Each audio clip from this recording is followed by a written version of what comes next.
ಫಟಾಫಟಿ ಸುದ್ದಿ ನಿಮ್ಮ ಮುಂದೆ.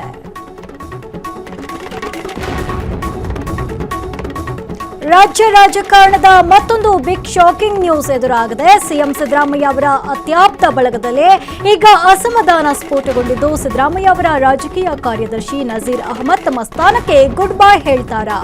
ಸಿಎಂ ಕಚೇರಿಯ ಸುತ್ತ ಈಗ ನಿಗೂಢ ಮೌನ ಆವರಿಸಿದೆ.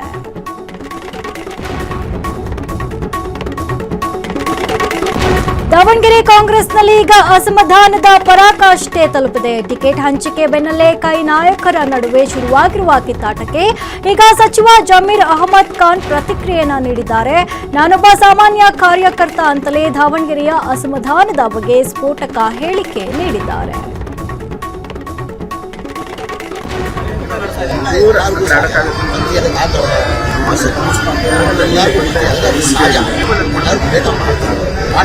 ಮಾಡೋದು ತಪ್ಪಂತ ನಾವೆಲ್ಲ ಮಾಡೋದು ತಪ್ಪಂತ ಮಂತ್ರಿ ಅಂತ ಮಂತ್ರಿ ಆಗಿದ್ದಿಲ್ಲ. ಮಂತ್ರಿ ಸಂತೋಷ ಯಾರು ಹೇಳಿದ್ರೆ ಅಂತ ಗೊತ್ತಿಲ್ಲ. ಲೋಕಲ್ ಲೀಡರ್ಸ್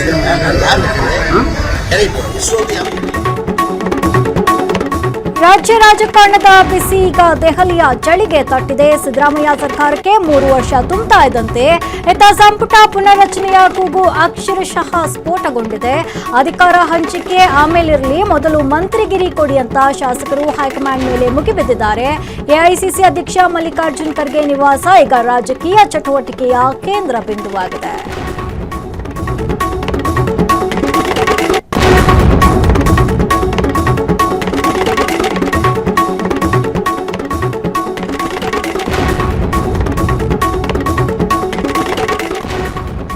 ರಾಜ್ಯ ರಾಜಕಾರಣದ ಕಣ ಈಗ ರಂಗೇರಿದೆ. ಒಂದೆಡೆ ಸಂಪುಟ ಸರ್ಜರಿಯ ಭೀತಿ, ಇನ್ನೊಂದೆಡೆ ಸಚಿವ ಜಮೀರ್ ಅಹಮದ್ ಖಾನ್ ಅವರ ತಲೆದಂಡ ಆಗುತ್ತಾ ಎಂಬ ಪ್ರಶ್ನೆ. ಈಗ ಎಲ್ಲ ಸಂಚಲನದ ನಡುವೆ ಸಿಎಂ ಸಿದ್ದರಾಮಯ್ಯ ಮತ್ತು ಜಮೀರ್ ಅಹಮದ್ ಒಂದೇ ಕಾರಿನಲ್ಲಿ ವಿಧಾನಸೌಧಕ್ಕೆ ತೆರಳಿ ಅಚ್ಚರಿ ಮೂಡಿಸಿದ್ದಾರೆ.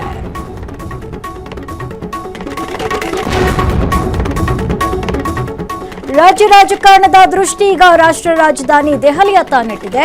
ಕಳೆದ ಕೆಲವು ದಿನದಿಂದ ನಡೆಯುತ್ತಿದ್ದ ಸಚಿವ ಸಂಪುಟ ಕಸರತ್ತು ಈಗ ಕ್ಲೈಮ್ಯಾಕ್ಸ್ ಹಂತಕ್ಕೆ ಬಂದು ತಲುಪಿದೆ. ನಮಗೂ ಮಂತ್ರಿಗಿರಿ ಬೇಕೇ ಬೇಕು ಅಂತ ಪಟ್ಟು ಹಿಡಿದಿರುವಂತಹ ಶಾಸಕರು ಹೈಕಮಾಂಡ್ ಮೇಲೆ ಒತ್ತಡವನ್ನ ಹೇರ್ತಿದ್ದಾರೆ. ಹಾಗಾದ್ರೆ ಸಿದ್ದರಾಮಯ್ಯ ಸಂಪುಟದಲ್ಲಿ ಯಾರಿಗೆ ಕೋಕ್ ನೀಡಲಾಗುತ್ತೆ, ಯಾರಿಗೆ ಲೆಕ್ ಕುಲಾಯಿಸುತ್ತೆ ಅಂತ ಕಾದು ನೋಡಬೇಕಾಗಿದೆ.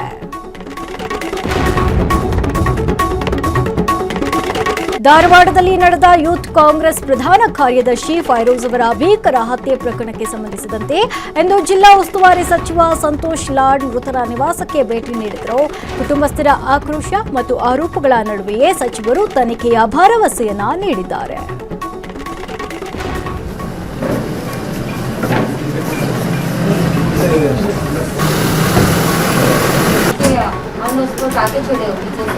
आगे एकदम से मारने कुछ लगे, सपोर्ट किया। फिर मैं गई तो मुझे भी लात से मारे, कान को मारे, गैस पे ये करने को गए, बहुत बेरहमी से मारे।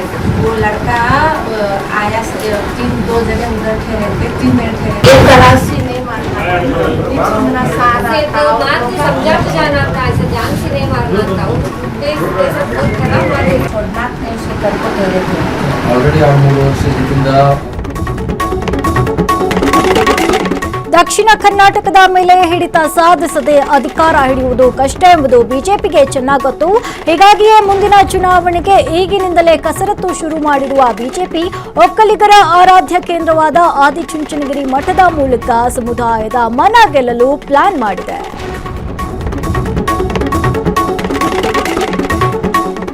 ಧಾರ್ಮಿಕ ನಗರಿ ಮಂಡ್ಯ ಜಿಲ್ಲೆಯ ನಾಗಮಂಗಲ ತಾಲೂಕಿನ ಆದಿಚುಂಚನಗಿರಿ ಕ್ಷೇತ್ರ ಈಗ ಇತಿಹಾಸ ಸೃಷ್ಟಿಸಲು ಸಜ್ಜಾಗಿದೆ. ನಾಳೆ ಪ್ರಧಾನಿ ನರೇಂದ್ರ ಮೋದಿ ಅವರು ಶ್ರೀ ಕ್ಷೇತ್ರಕ್ಕೆ ಆಗಮಿಸಲಿದ್ದು ಪರಮಪೂಜ್ಯ ಡಾಕ್ಟರ್ ಬಾಲಗಂಗಾಧರನಾಥ ಸ್ವಾಮೀಜಿ ಅವರ ಸ್ಮರಣಾರ್ಥ ನಿರ್ಮಾಣಗೊಂಡಿರುವ ಭವ್ಯ ಶ್ರೀ ಗುರು ಭೈರವೈಕ್ಯ ಮಂದಿರವನ್ನು ಲೋಕಾರ್ಪಣೆಗೊಳಿಸಲಿದ್ದಾರೆ. ಈ ಸಂಭ್ರಮಕ್ಕೆ ಇಡೀ ಕ್ಷೇತ್ರ ಮಧುವಣಗೆತ್ತಿಯಂತೆ ಕಂಗೊಳಿಸ್ತಾ ಇದೆ. ಮಂಡ್ಯ ಜಿಲ್ಲೆ ನಾಗಮಂಗಲ ತಾಲೂಕಿನ ಪವಿತ್ರ ಕ್ಷೇತ್ರ ಆದಿಚುಂಚನಗಿರಿಯಲ್ಲಿ ಈಗ ಹಬ್ಬದ ವಾತಾವರಣ ಮನೆ ಮಾಡಿದೆ. ನಾಳೆ ಪ್ರಧಾನಿ ನರೇಂದ್ರ ಮೋದಿ ಅವರ ಭೇಟಿಯ ಹಿನ್ನೆಲೆ ಇಡೀ ಕ್ಷೇತ್ರ ಮಧುವಣಗೆತ್ತಿಯಂತೆ ಕಂಗೊಳಿಸ್ತಾ ಇದೆ. ಮೋದಿ ಅವರನ್ನ ಬರಮಾಡಿಕೊಳ್ಳಲು ರಸ್ತೆಗಳಲ್ಲೂ ಬೃಹತ್ ಫ್ಲೆಕ್ಸ್ಗಳು ರಾರಾಜಿಸ್ತಾ ಇದ್ದು ಮಠದ ಆವರಣದಲ್ಲಿ ಸಂಭ್ರಮ ಮುಗಿಲು ಮುಟ್ಟಿದೆ.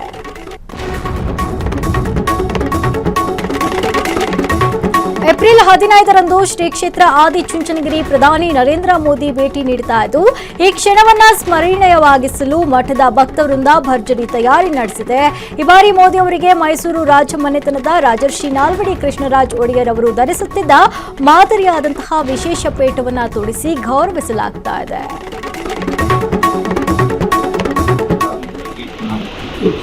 ಈಗ ಪೇಟಗಳು ಮಾಡ್ತಾ ಇದ್ವಿ.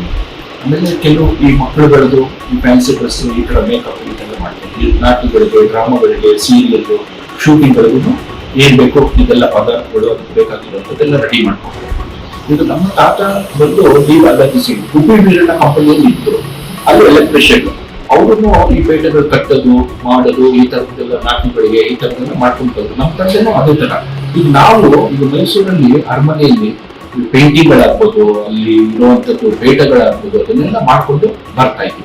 ಈಗ ಇದು ಪೇಟ ಹೇಳಿದಂತವ್ರು ಸತೀಶ್ ಗೌಡ್ರು, ನಮ್ಮವರು ಸೇವಾ ಟ್ರಸ್ಟ್ ಅವ್ರು ಬಂದು ಈಗ ನಾಲ್ಗುಟಿ ಅವ್ರದ್ದು ಒಂದು ಪೇಟದ್ದು ಬೇಕು ಅಂತ. ಹೌದಾ, ಆಯ್ತು ಮಾಡೋಣ ಈ ತರ ಒಂದು ನಾಲ್ಕು ಹೇಳ್ಕೊಂಡು ಪೇಟ ಮಾಡಿ ಅಂದ್ರೆ ನಮ್ಮ ಈಗ ಕಲಾವಿದರುಗಳಿಗೆ ಇದೆಲ್ಲ ಒಂದು ಅವಕಾಶಗಳು. ಯಾಕಂದ್ರೆ ಈಗ ನಾಲ್ಗುಟಿಯವ್ರದೇ ಒಂದು ಪ್ಯಾಟರ್ನ್ ಮೈಸೂರು ಸ್ಟೈಲ್ ಅದು ಮಹಾರಾಜರು, ಈ ಕೆಂಪೇಗೌಡರು ಅದೇ ಒಂದು ಸ್ಟೈಲ್. ಆಮೇಲೆ ಶಿವಾಜಿ ಅವ್ರದೊಂದು ಮಾಡಿಸಿದ್ರು. ಆಮೇಲೆ ಶಿವಮೊಗ್ಗದ ಶಿವಪ್ಪ ನಾಯಕ ಅದೊಂದು ಮಾಡಿಸಿದ್ರು. ಈ ತರ ಬೇರೆ ಬೇರೆ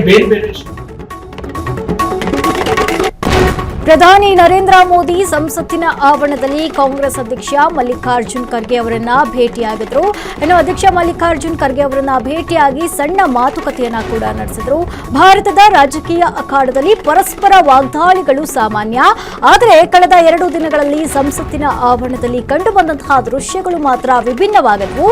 ಪ್ರಧಾನಿ ನರೇಂದ್ರ ಮೋದಿ ಮತ್ತು ವಿರೋಧ ಪಕ್ಷದ ನಾಯಕರ ನಡುವಿನ ಸೌಜನ್ಯದ ನಗು ಈಗ ಸಾಮಾಜಿಕ ಜಾಲತಾಣದಲ್ಲಿ ಸಂಚಲನ ಮೂಡಿಸಿದೆ.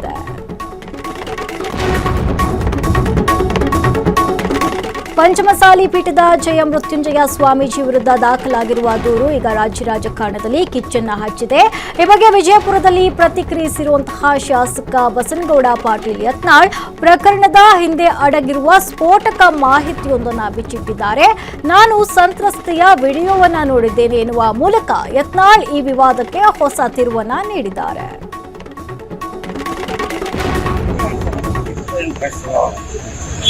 ಅದೆಲ್ಲ ನಂಬಿಕೆ ಕಳ್ಕೊಂಡ ಯಾರು ಅವ್ರ ರೊಕ್ಕ ತಿಂದಾರು ಇವ್ರ ರೊಕ್ಕ ತಿಂದಾರು ಇದು 2 ಕಡೆ ಅದೇ ಸ್ವಂತ ಖಾಸಗಿ ಆಸ್ತಿ ಮಾಡ್ಕೊಂಡ ಅದಕ್ಕೆ 2 ಬರ್ದಾಡ್ತಾರೆ. ಪೊಲೀಸರು ಸಮಸ್ಯೆ ಇದ್ರೆ ಅವ್ರು ಎಸ್ ಪಿ ಹೇಳುವಂತ ಇದು ಐತಿ. ಎಸ್ ಪಿ ಅವರು ಇದಾರೆ, ಎಸ್ ಪಿ ಇದಾರ, DSP ಇರ್ತಾರೆ. ನಮ್ಮ ಮೇಲಿನ ಅಧಿಕಾರಿಗಳು ಇಲ್ಲಾಂದ್ರೆ DGIG ಬರೀಬಹುದು. ಅವ್ರಿಗೂ ಮತ್ತೆ ನಮ್ಮ ಗೃಹ ಮಂತ್ರಿಗಳಿಗೆ ಬರೀಬಹುದು. ಆದ್ರೆ ತಳಗೆ ಸಹಿ ಇಲ್ಲಲ್ಲ, ಸಹಿ ಇಲ್ಲಾರ ಏನ್ ಮಾಡ್ಬೋದು? ಸಹಿ ಇತ್ತಂದ್ರೆ ಒಂದ್ ವೇಳೆ ನನಗೆ ಬಂದಿತ್ತು, ಸಹಿ ಇತ್ತಂದ್ರೆ ನಾ ಗೃಹ ಮಂತ್ರಿಗಳಿಗೆ DGIG ಅವರಿಗೆ ನಾನು ಪತ್ರ ಬರೀತೆ ಏನೋ ತೊಂದರೆ ಆಗಿದೆ. ರಾಜ್ಯ ಆರೋಗ್ಯ ಇಲಾಖೆಯಲ್ಲಿ ದಿಢೀರ್ ಮೇಜರ್ ಸರ್ಜರಿ ಆಗಿದೆ. ಖಡಕ್ ಅಧಿಕಾರಿ ಎಂದೇ ಹೆಸರಾಗಿದ್ದ ಹರ್ಷಗುಪ್ತ ಅವರನ್ನ ಆರೋಗ್ಯ ಇಲಾಖೆಯ ಪ್ರಧಾನ ಕಾರ್ಯದರ್ಶಿ ಹುದ್ದೆಯಿಂದ ವರ್ಗಾವಣೆ ಮಾಡಲಾಗಿದೆ. ಇಲಾಖೆಯಲ್ಲಿ ಶಿಸ್ತನ್ನ ತರಲು ಮುಂದಾಗದಿದೆ. ಈ ವರ್ಗಾವಣೆಗೆ ಕಾರಣವಾಯಿತಾ ಎಂಬ ಪ್ರಶ್ನೆಗಳು ತೀವ್ರವಾಗಿ ಎದ್ದಿದೆ.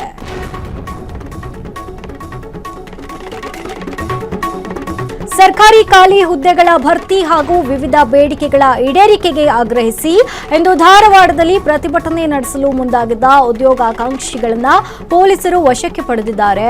ಬಾಬಾ ಸಾಹೇಬ್ ಅಂಬೇಡ್ಕರ್ ಜಯಂತಿಯಂದೇ ಹಕ್ಕೊತ್ತಾಯ ಮಂಡಿಸಲು ಮುಂದಾದ ಯುವಕರಿಗೆ ಪೊಲೀಸರು ತಡೆ ಒಡ್ಡಿದ್ದು ಮೌನ ಪ್ರತಿಭಟನೆಗೂ ಅವಕಾಶ ನೀಡದ ಹಿನ್ನೆಲೆಯಲ್ಲಿ ಉದ್ವಿಗ್ನ ವಾತಾವರಣ ನಿರ್ಮಾಣವಾಗಿತ್ತು.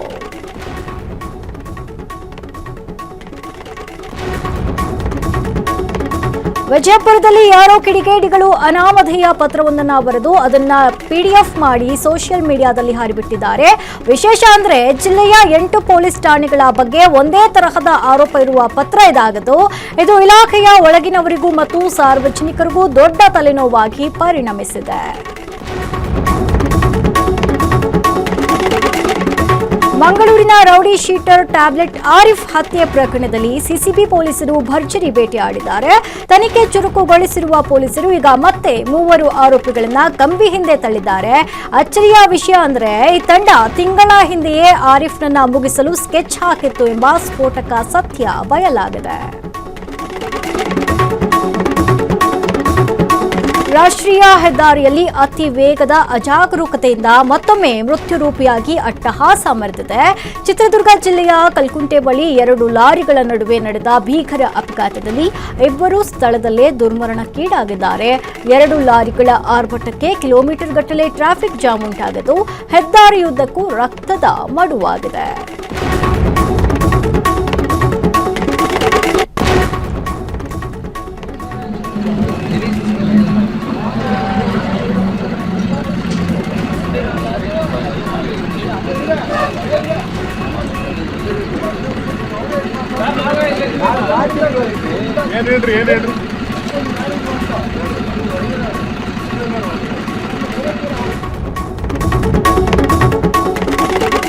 ತುಮಕೂರು ಜಿಲ್ಲೆಯ ಶಿರಾ ತಾಲೂಕಿನ ತಾವರೆಕೆರೆ ಸಮೀಪ ಭೀಕರ ರಸ್ತೆ ಅಪಘಾತ ಸಂಭವಿಸಿದೆ. ಚಲಿಸುತ್ತಿದ್ದ ಕ್ಯಾಂಟರ್ ವಾಹನದ ಟೈರ್ ಸ್ಫೋಟಗೊಂಡಿದೆ. ಈ ಅವಾಂತರಕ್ಕೆ ಕಾರಣವಾಗಿತ್ತು.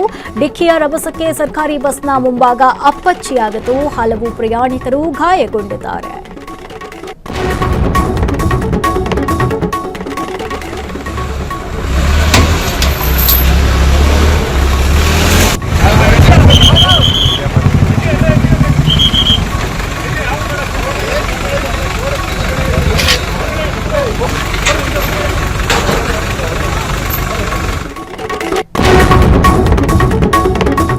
ಮಂಗಳೂರಿನ ರಾಷ್ಟ್ರೀಯ ಹೆದ್ದಾರಿಯಲ್ಲಿ ಭೀಕರ ಅಪಘಾತ ಸಂಭವಿಸಿದೆ. ಬೈಕ್ ಸವಾರನ ಅತಿವೇಗ ಮತ್ತು ಬೇಜವಾಬ್ದಾರಿತನಕ್ಕೆ ಅಮಾಯಕ ಸ್ಕೂಟರ್ ಸವಾರ ಹಿರಿಯ ಛಾಯಾಗ್ರಾಹಕ ಕೆ ಮೋಹನ್ ಚಂದರ್ ಬಲಿಯಾಗಿದ್ದಾರೆ. ಮದುವೆ ಕಾರ್ಯಕ್ರಮ ಮುಗಿಸಿ ಬರುತ್ತಿದ್ದಂತಹ ವೇಳೆ ಸಂಭವಿಸಿದ ಈ ದುರಂತ ಕರಾವಳಿ ಜಿಲ್ಲೆಯಲ್ಲಿ ಶೋಕ ಸಾಗರ ಮೂಡಿಸಿದೆ.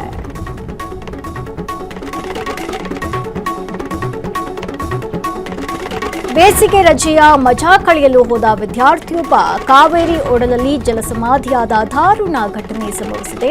ಶ್ರೀರಂಗಪಟ್ಟಣ ತಾಲೂಕಿನ ಪ್ರಸಿದ್ಧ ಪ್ರವಾಸಿ ತಾಣ ಬಲಮುರಿಯಲ್ಲಿ ದುರ್ಘಟನೆ ನಡೆದಿದೆ. ಸ್ನೇಹಿತರೊಂದಿಗೆ ಪಿಕ್ನಿಕ್ ಬಂದಿದ್ದ ವಿದ್ಯಾರ್ಥಿಯೊಬ್ಬ ಈಜಲು ಹೋಗಿ ಪ್ರಾಣ ಕಳೆದುಕೊಂಡಿದ್ದಾನೆ. ಹುಣಸಗಿ ತಾಲೂಕಿನ ಜುಮಲಾಪುರದಲ್ಲಿ ಖಾಕಿ ದರ್ಪಕ್ಕೆ ಅಮಾಯಕ ಯುವಕನೊಬ್ಬನ ಕಾಲು ಮುರಿದು ಹೋಗಿದೆ. ಕುರಿ ಕಾಯಲು ಹೋಗಿದ್ದ ಯುವಕನನ್ನ ವಿನಾಕಾರಣ ಬೆನ್ನಟ್ಟಿ ಅಮಾನೀಯವಾಗಿ ಹಲ್ಲೆ ಮಾಡಿದ ಆರೋಪ ಕೊಡೆಕಲ್ ಪೊಲೀಸರ ಮೇಲೆ ಕೇಳಿಬಂದಿದೆ. ಅಷ್ಟೇ ಅಲ್ಲ, ಪ್ರಕರಣವನ್ನ ಮುಚ್ಚಿ ಹಾಕಲು ಪೊಲೀಸರು ಕಸರತ್ತು ನಡೆಸುತ್ತಿದ್ದಾರಾ ಎಂಬ ಅನುಮಾನ ಕೂಡ ಮೂಡಿದೆ.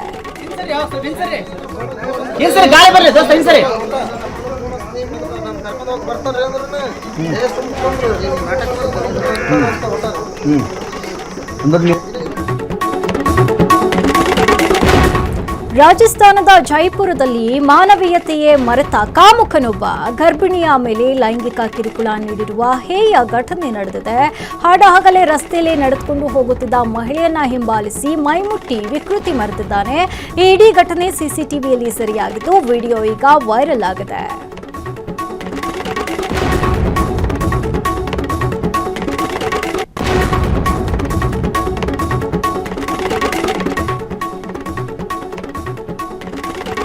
ನವದೆಹಲಿಯಿಂದ ಒಂದು ರೋಚಕ ವಿಡಿಯೋ ಈಗ ಸೋಷಿಯಲ್ ಮೀಡಿಯಾದಲ್ಲಿ ಸಖತ್ ವೈರಲ್ ಆಗ್ತಾ ಇದೆ. ಅಂಗಡಿ ದರೋಡೆ ಮಾಡೋಕೆ ಅಂತ ಪ್ಲಾನ್ ಮಾಡಿಕೊಂಡು ಬಂದಿದ್ದ ಕಳ್ಳರಿಗೆ ಸಾರ್ವಜನಿಕರು ಅನಿರೀಕ್ಷಿತ ಶಾಕ್ ಕೊಟ್ಟಿದ್ದಾರೆ.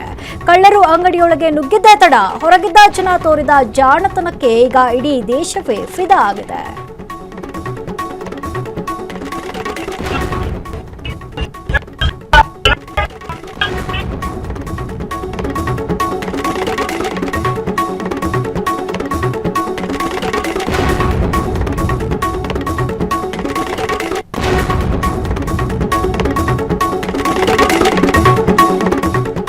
ವಿಜಯನಗರ ಜಿಲ್ಲೆಯ ಕೂಡ್ಲಿಗಿ ಭಾಗದಲ್ಲಿ ಮಳೆರಾಯನ ಆರ್ಭಟಕ್ಕೆ ಜನಜೀವನ ಅಸ್ತವ್ಯಸ್ತಗೊಂಡಿದೆ. ಬಿರುಗಾಳಿ ಸಹಿತ ಸುರಿದ ಮಳೆಗೆ ರೈತರು ಕಂಗಾಲಾಗದ್ದು. ದುರಂತವೆಂದರೆ ಸಿಡಿಲು ಬಡಿದು ರೈತನ ಜೀವನಾಡಿಯಾಗಿದ್ದ ಎತ್ತು ಮೃತಪಟ್ಟಿದೆ. 10 ಹಳ್ಳಿಗಳಲ್ಲಿ ತೋಟಗಾರಿಕೆ ಬೆಳೆಗಳು ಮಣ್ಣು ಪಾಲಾಗಿದೆ.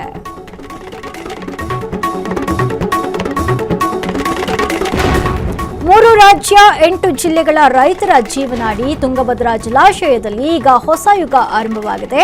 73 ವರ್ಷಗಳ ಕಾಲ ಕೋಟ್ಯಾಂತರ ಎಕರೆ ಭೂಮಿಗೆ ನೀರುಣಿಸಿದ ಅಭವ್ಯ ಕ್ರಸ್ಟ್ ಗೇಟ್ಗಳು ಈಗ ಇತಿಹಾಸದ ಪುಟ ಸೇರಿದೆ. ಆದರೆ ಹಳೆ ಗೇಟ್ಗಳನ್ನ ಗುಜರಿಗೆ ಹಾಕಿದ ವಿಚಾರ ದೊಡ್ಡ ವಿವಾದಕ್ಕೆ ಕಾರಣವಾಗಿದೆ.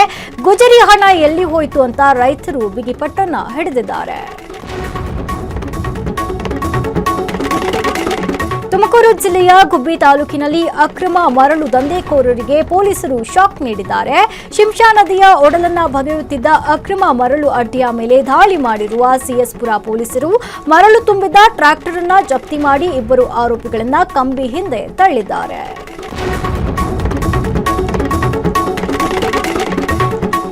ದಕ್ಷಿಣ ಕನ್ನಡ ಜಿಲ್ಲೆಯ ಸುಳ್ಯದಲ್ಲಿ ಕಾಡಾನೆಯೊಂದು ಸಾವಿನ ದವಡೆಯಿಂದ ಪಾರಾಗಿದೆ. ಕಾಫಿ ತೋಟದ ಪಾಳು ಬಾವಿಗೆ ಬಿದ್ದು ಸಂಕಷ್ಟಕ್ಕೆ ಸಿಲುಕಿದ್ದ ಒಂಟಿ ಸಲಗವನ್ನ ಅರಣ್ಯ ಇಲಾಖೆ ಅಧಿಕಾರಿಗಳು ಹಾಗೂ ಸ್ಥಳೀಯರು ಸಾಹಸಮಯವಾಗಿ ರಕ್ಷಿಸಿದ್ದಾರೆ. ಸುಮಾರು 8 ಗಂಟೆಗಳ ಕಾಲ ನಡೆದ ಹೈ ವೋಲ್ಟೇಜ್ ಕಾರ್ಯಾಚರಣೆ ಕೊನೆಗೂ ಯಶಸ್ವಿಯಾಗಿದೆ.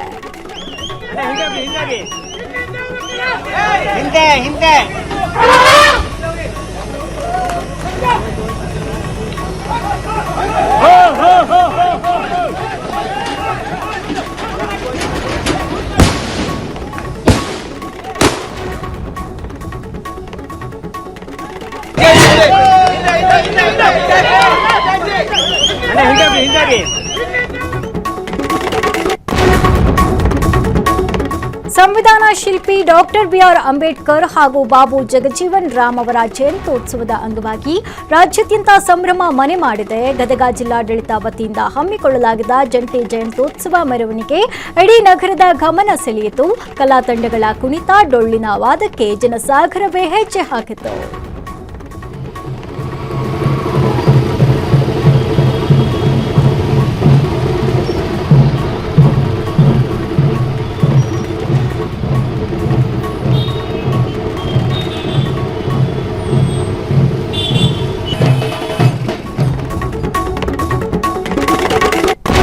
ಬೀದರ್ ನಗರ ಇಂದು ನೀಲಿ ಸಾಗರವಾಗಿ ಮಾರ್ಪಟ್ಟಿತ್ತು. ಸಂವಿಧಾನ ಶಿಲ್ಪಿ ಬಾಬಾ ಸಾಹೇಬ್ ಅಂಬೇಡ್ಕರ್ ಅವರ ಜಯಂತಿ ಅಂಗವಾಗಿ ಜಿಲ್ಲಾಡಳಿತ ಹಾಗೂ ವಿವಿಧ ದಲಿತ ಪರ ಸಂಘಟನೆಗಳ ವತಿಯಿಂದ ಹಮ್ಮಿಕೊಂಡಿದ್ದ ಕಾರ್ಯಕ್ರಮಕ್ಕೆ ಜಿಲ್ಲಾ ಉಸ್ತುವಾರಿ ಸಚಿವ ಈಶ್ವರ್ ಖಂಡ್ರೆ ಹಾಗೂ ಪೌರಾಡಳಿತ ಸಚಿವ ರಹೀಂ ಖಾನ್ ಚಾಲನೆ ನೀಡಿದರು.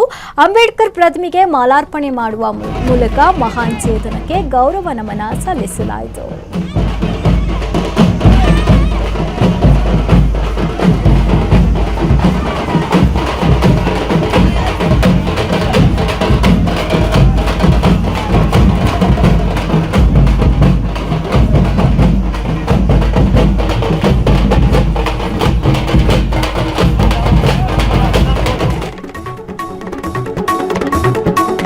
ಸಂವಿಧಾನ ಶಿಲ್ಪಿ ಡಾಕ್ಟರ್ ಬಿಆರ್ ಅಂಬೇಡ್ಕರ್ ಅವರ 135ನೇ ಜಯಂತಿ ಅಂಗವಾಗಿ ಅರಮನೆ ನಗರಿ ಮೈಸೂರಿನಲ್ಲಿ ಇತಿಹಾಸವೇ ಸೃಷ್ಟಿಯಾಗಿದೆ.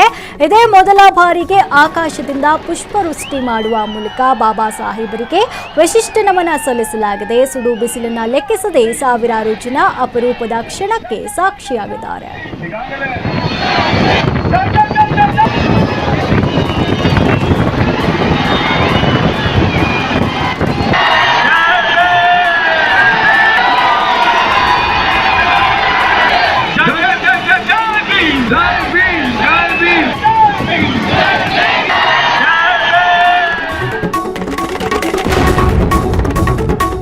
ಸಂವಿಧಾನ ಶಿಲ್ಪಿ ಡಾಕ್ಟರ್ ಬಿಆರ್ ಅಂಬೇಡ್ಕರ್ ಅವರ ಜಯಂತಿಯ ಹಿನ್ನೆಲೆಯಲ್ಲಿ ಗಡಿ ಜಿಲ್ಲೆ ಚಾಮರಾಜನಗರದಲ್ಲಿ ಸಂಭ್ರಮ ಮನೆ ಮಾಡಿದೆ. ಜಿಲ್ಲಾಡಳಿತದ ವತಿಯಿಂದ ಅತ್ಯಂತ ಶ್ರದ್ಧಾ ಭಕ್ತಿಯಿಂದ ಕಾರ್ಯಕ್ರಮ ಆಯೋಜಿಸಲಾಗಿತ್ತು. ಬೆಳ್ಳಿ ರಥದಲ್ಲಿ ಸಾಗಿದ ಬಾಬಾ ಸಾಹೇಬರ ಮೆರವಣಿಗೆ ಜನರ ಗಮನ ಸೆಳೆಯಿತು. ಜಿಲ್ಲಾ ಉಸ್ತುವಾರಿ ಸಚಿವರು ಹಾಗೂ ಜಿಲ್ಲಾಧಿಕಾರಿಗಳು ಕಾರ್ಯಕ್ರಮಕ್ಕೆ ಸಾಕ್ಷಿಯಾದರು.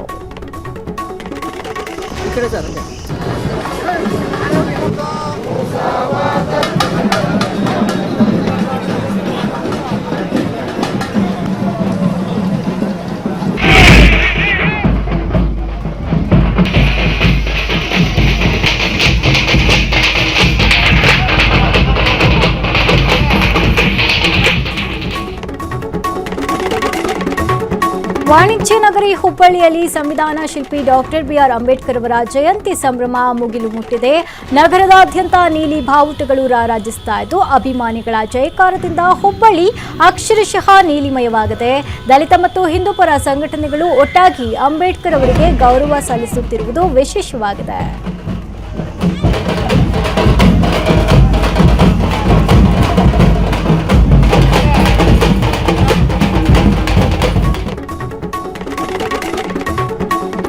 ಇರಾನ್ನ ಉದ್ಘಾಟನಕ್ಕೆ ಬ್ರೇಕ್ ಹಾಕಲು ಅಮೆರಿಕ ಈಗ ವಾಟರ್ ಅಟ್ಯಾಕ್ ಶುರು ಮಾಡಿದೆ. ನಿನ್ನೆ ರಾತ್ರಿ 7:30 ಸುಮಾರಿಗೆ ಅಮೆರಿಕ ಅಧ್ಯಕ್ಷ ಡೊನಾಲ್ಡ್ ಟ್ರಂಪ್ ಮಹತ್ವದ ಆದೇಶವನ್ನು ಹೊರಡಿಸಿತು. ಹಾರ್ಮುಜ್ ಜಲಸಂಧಿಯನ್ನ ತನ್ನ ಹತೋಟಿಗೆಯನ್ನ ಪಡೆದಿದೆ. ಆ ಮೂಲಕ ಇರಾನ್ನ ಕುತ್ತಿಗೆ ಪಟ್ಟಿ ಹಿಡಿಯಲು ಅಮೆರಿಕ ಮುಂದಾಗಿದೆ. ಹಾರ್ಮುಜ್ ಜಲಸಂಧಿಯನ್ನ ಬಂದ್ ಮಾಡಿ ಜಗತ್ತಿಗೆ ನಡುಕ ಹುಟ್ಟಿಸಿರುವ ಇರಾನ್ ಭಾರತದ ಮುಂದೆ ಮಾತ್ರ ಮಣಿದಿದೆ. ಲವ್ ಯು ಇಂಡಿಯಾ ಅಂತ ಪ್ರೀತಿ ವ್ಯಕ್ತಪಡಿಸಿರುವ ಇರಾನ್ ಸರ್ಕಾರ ಭಾರತದ ಹಡಗುಗಳಿಗೆ ಯಾವುದೇ ಟೋಲ್ ಅಥವಾ ಸುಂಕ ವಿಧಿಸೋದಿಲ್ಲ ಅಂತ ಅಧಿಕೃತವಾಗಿ ಘೋಷಿಸಿದೆ. ಆ ಮೂಲಕ ಭಾರತೀಯ ತೈಲ ಟ್ಯಾಂಕರ್ಗಳಿಗೆ ಜಲಸಂಧಿಯಲ್ಲಿ ಮುಕ್ತ ಸಂಚಾರಕ್ಕೆ ಅವಕಾಶ ಕಲ್ಪಿಸಿದೆ.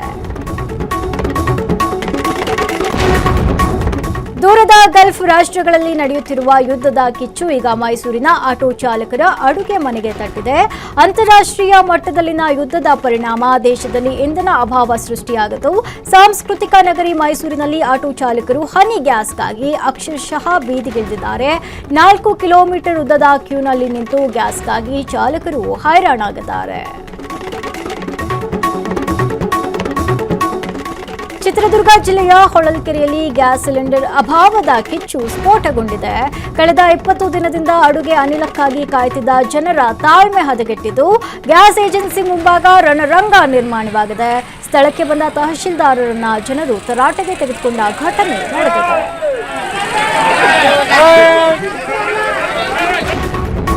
ಕಳೆದ ಕೆಲವು ದಿನದಿಂದ ಗ್ಯಾಸ್ ಪೂರೈಕೆಯಲ್ಲಿ ಭಾರಿ ವ್ಯತ್ಯಯ ಉಂಟಾಗಿದ್ದು ಆಟೋ ಚಾಲಕರು ರಸ್ತೆಯಲ್ಲಿ ರಾತ್ರಿ ಕಳೆಯುವಂತಾಗಿದೆ.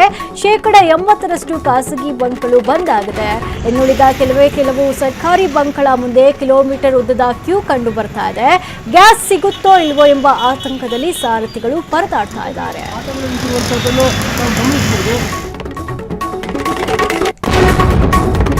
ಡೊನಾಲ್ಡ್ ಟ್ರಂಪ್ ತಮ್ಮನ್ನ ತಾವು ಅತಿಮಾನುಷ ಶಕ್ತಿ ಅಂತ ಬಿಂಬಿಸಿಕೊಳ್ಳಲು ಹೋಗಿ ಈಗ ಫಜೀತಿಗೆ ಸಿಲುಕಿದ್ದಾರೆ. ಚುನಾವಣಾ ಪ್ರಚಾರದ ನಡುವೆ ತಮ್ಮ ಮೇಲೆ ದೈವಿಕ ಕೃಪೆ ಇದೆ ಎಂಬಂತೆ ಮಾತನಾಡಿದ ಟ್ರಂಪ್ ಪರೋಕ್ಷವಾಗಿ ತಮ್ಮನ್ನ ತಾವು ಏಸು ಕ್ರಿಸ್ತನಿಗೆ ಹೋಲಿಸಿಕೊಂಡಿದ್ದಾರೆ ಎಂಬ ಆರೋಪ ಕೇಳಿಬಂದಿದೆ.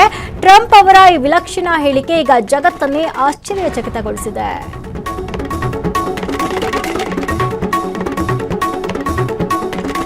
ಈ ಕಾಲದಲ್ಲಿ ದೊಡ್ಡವರಿಂದ ಹಿಡಿದು ಮಕ್ಕಳವರೆಗೂ ಪ್ರತಿಯೊಬ್ಬರಿಗೂ ಕೂಡ ಮೊಬೈಲ್ ಗೀಳು ಹತ್ತಿಕೊಂಡಿದೆ. ಸ್ಮಾರ್ಟ್ ಫೋನ್ ಇಲ್ಲದೆ ಒಂದು ಕ್ಷಣ ಕೂಡ ಇರಲು ಸಾಧ್ಯ ಇಲ್ಲ ಎನ್ನುವಂತಾಗಿದೆ.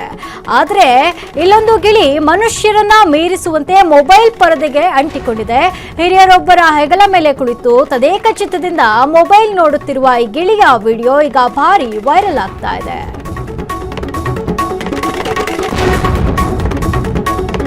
ಸ್ಯಾಂಡಲ್ವುಡ್ಗೆ ಈಗ ಸ್ಟಾರ್ ಕಿಡ್ಗಳ ಸುರಿಮಳೆಯೇ ಆಗ್ತಾ ಇದೆ. ಮಾಲಾಶ್ರೀ ಪುತ್ರಿ ಆರಾಧನಾ ಬೆನ್ನಲ್ಲೇ ಈಗ ಮತ್ತೊಬ್ಬ ತಾರಾ ಪುತ್ರಿ ಬೆಳ್ಳಿ ತೆರೆಗೆ ಬರಲು ಸಜ್ಜಾಗಿದ್ದಾರೆ.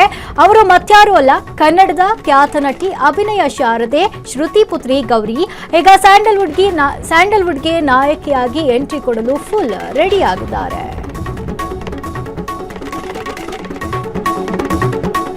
ಕ್ಷಣದ ಸುದ್ದಿಗಳಿಗಾಗಿ ಫ್ರೀಡಂ ಟಿವಿ ಸಬ್ಸ್ಕ್ರೈಬ್ ಮಾಡಿ, ಲೈಕ್ ಮಾಡಿ ಹಾಗೂ ಫಾಲೋ ಮಾಡಿ.